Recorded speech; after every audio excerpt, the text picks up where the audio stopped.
Famille, maintenant c'est au tour du Togo de créer des écoles d'art divinatoire ou bien des temples africains.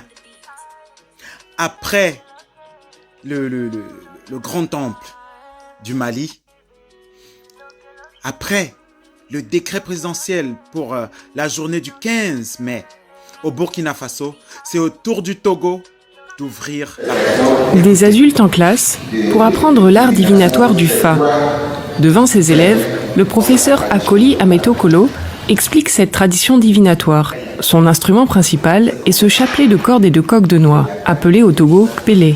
Le professeur parle aussi des colliers d'initiation ou encore de la baguette et du plateau divinatoire.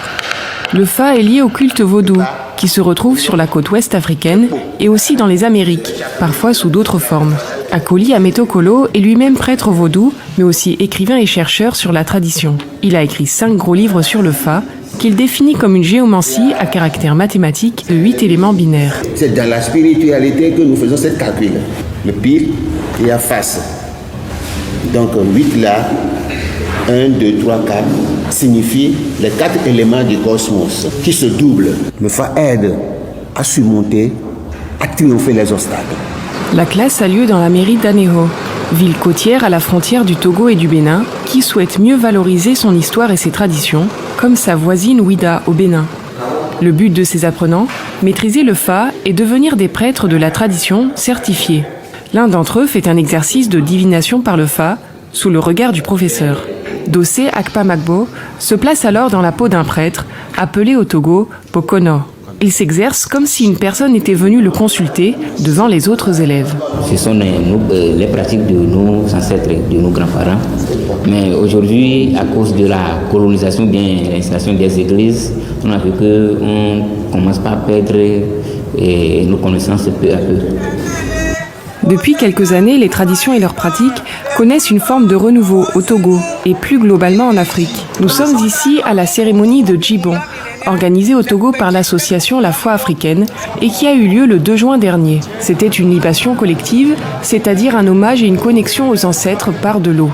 Cette fête, ravivée il y a quelques années, a eu lieu simultanément dans plusieurs pays africains, dans les Caraïbes et la diaspora.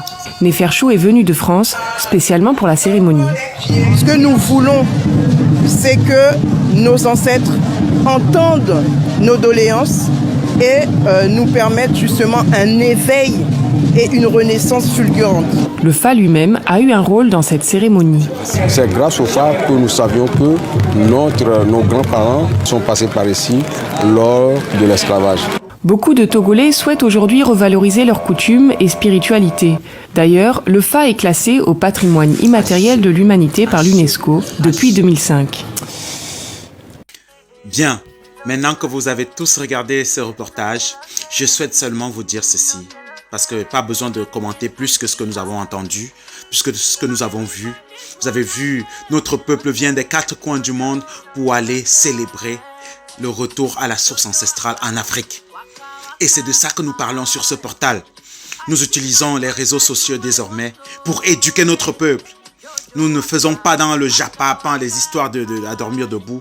Nous sommes là pour rappeler au peuple que nous venons de quelque part. Et tant que nous n'allons pas baser toute notre vie sur notre propre ancestralité, nous ne saurons pas où nous irons. Nous serons encore des esclaves. Alors, c'est un bonheur pour moi de me rendre compte que notre peuple se réveille partout en même temps et le travail ne fait que commencer. Donc, je dis tout simplement renaissance spirituelle africaine. Haché, haché, haché.